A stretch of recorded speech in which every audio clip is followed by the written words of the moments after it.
ஹாய்ங்க. இன்றைக்கி வெண்டைக்காய் வறுவல் எப்படி செய்யுதுன்னு வீடியோவாக தாங்க போட்டிருக்கேன். வாங்க வீடியோக்குள்ளே போகலாம். This video sponsor by SBO digital marketing. SBO digital marketing இந்த வேலை வீட்டில் இருந்தே பண்ணுற மாதிரி பார்ட் டைமாகவும் பண்ணலாம். அதே மாதிரி ஸ்டூடெண்ட்டு, ஹவுஸ் ஒய்ஃபு, வேலை தேடுறவங்க, அதே போல் மொபைலில் ஒர்க் பண்ணுற மாதிரி தான். நமக்கு சோஷியல் மீடியா பற்றியும் கொஞ்சம் தெரிஞ்சிருக்கணும். ஓகேங்களா? எந்த டைம்லனாலும் நீங்கள் ஒர்க் பண்ணலாம்.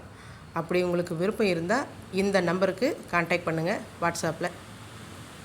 ஸ்கிப் பண்ணாதீங்க. பெரிய தப்பு. தினம் 300 ரூபாய் சம்பாதிக்க அரிய வாய்ப்பு. இன்ஸ்டாகிராம், ஃபேஸ்புக் பயன்படுத்த தெரிந்தால் போதும். Content post and content publishing மூலமா தினம் 300 ரூபாய் சம்பாதிக்கலாம். இந்த வேலை செய்ய 5 நிமிடம் போதும். Work training support, group communication support, all language customer live chat support, முக்கியமா சொந்தமா ஒரு பிசினஸ் ஸ்டார்ட் பண்ற அளவுக்கு உங்களால கற்றுக்கொள்ளவும் முடியும், சம்பாதிக்கவும் முடியும். இந்த வேலை வாய்ப்பு வழங்குவது 5 வருடத்திற்கு மேல ரன் ஆகிட்டு இருக்க நம்ம தமிழ்நாட்டு company school of business organization private limited. மேலும் விவரங்களுக்கு டிஸ்கிரிப்ஷன்ல கொடுத்திருக்க நம்பருக்கு வாட்ஸ்அப் பண்ணுங்க. ஹாய்ங்க. இன்றைக்கி வெண்டைக்காய் வறுவல் எப்படி செய்யறதுன்னு தாங்க பார்க்க போகிறோம். ஒரு மீடியம் சைஸ் வெங்காயம் வெட்டி வச்சுருக்கேன். ஒரு கொத்து கருவேப்பிலை எடுத்து வச்சுருக்கேன். ஒரே ஒரு சின்ன தக்காளி கட் பண்ணி வச்சுருக்கேங்க. வெண்டைக்காய் பாருங்கள் வெட்டியாச்சு. இப்போ நம்ம தாளிக்கிறதுக்கு ரெடி பண்ணலாங்க. ஓகேங்க, எண்ணெய் காஞ்சிச்சு. அடுத்து நம்ம அடுத்து சேர்த்துக்கலாம்.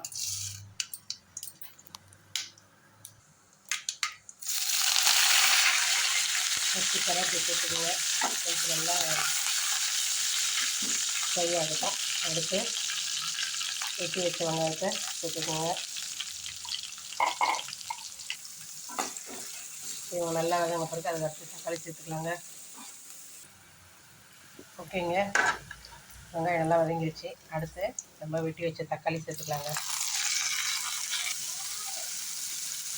கொஞ்சம் போல் கல்லுப்பு சேர்த்துக்கலாங்க. ஏன்னா நமக்கு தக்காளி வதங்கணும், அதனால் லைட்டாக தான் போடுறேன். அப்புறமா பொரியலுக்கு தகுந்த மாதிரி மசாலாலாம் சேர்த்துட்டு அப்புறமா பச்சை மிளகாய் கொஞ்சம் போட்டுக்கலாங்க. அதே போல் வெண்டைக்காய் ஃப்ரை பண்ணுறதுன்னா எந்த அளவுக்கு தெரியுங்களா வெட்டணும்? இந்த மாதிரி பாருங்கள், நல்லா பொடியாக பார்த்தீங்களா? மிஞ்சி போட ஒரு 1/2 இன்ச்சுக்கு மேலே கூட வெட்டாதீங்க. ஏன்னா அப்படி இருந்தால் தான் காய் சீக்கிரமாகவும் வேகும், நமக்கு காரமும் நல்லா உரைக்குங்க. ஏன்னா நம்ம தண்ணியெல்லாம் ஊற்ற மாட்டோம். ஓகேங்களா? வெண்டைக்காய் ஃப்ரைனா நல்லா எண்ணெயிலே தான் ஃப்ரை பண்ண போகிறோம். அதனால் இந்த அளவுக்கு சின்னதாக வெட்டிக்கோங்க. ஓகேங்களா? இப்போ அடுத்து தக்காளி வதங்கிடுச்சுங்க. அடுத்து நம்ம காய் சேர்த்துக்கலாங்க. பாருங்கள், தக்காளி எல்லாம் நல்லா வதங்கிடுச்சு, வெங்காயமும் நல்லா வதங்கிடுச்சு. நம்ம வெண்டைக்காயை நம்ம எதுவுமே பண்ணலை, விதக்கலை, அப்படியே தான் நம்ம பச்சையாகவே தான் சேர்க்குறோங்க.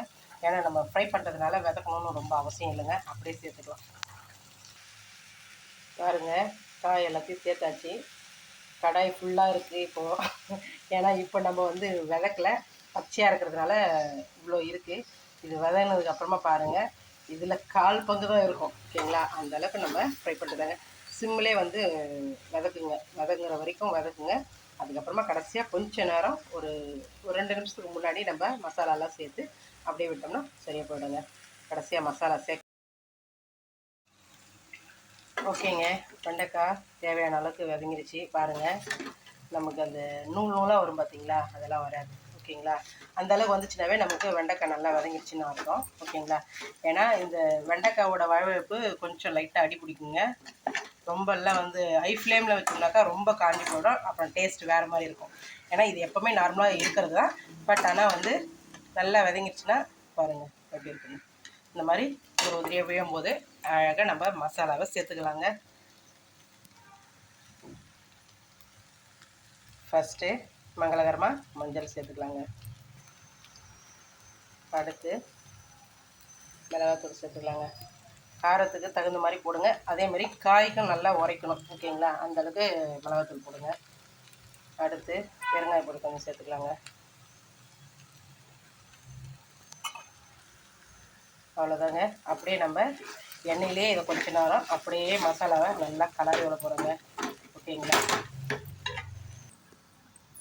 ஓகேங்க, வெண்டைக்காய் வறுவல் தயாராகிடுச்சு.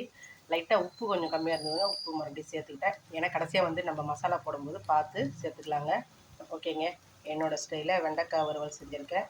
நீங்களும் ட்ரை பண்ணி பாருங்கள். ட்ரை பண்ணி பார்த்துட்டு எப்படி இருந்ததுன்னு கமெண்ட் பண்ணுங்கள். வீடியோ பிடிச்சிருந்தா லைக் பண்ணுங்கள், ஷேர் பண்ணுங்கள். மறக்காமல் என்னோடய சேனலை சப்ஸ்கிரைப் பண்ணுங்கள்.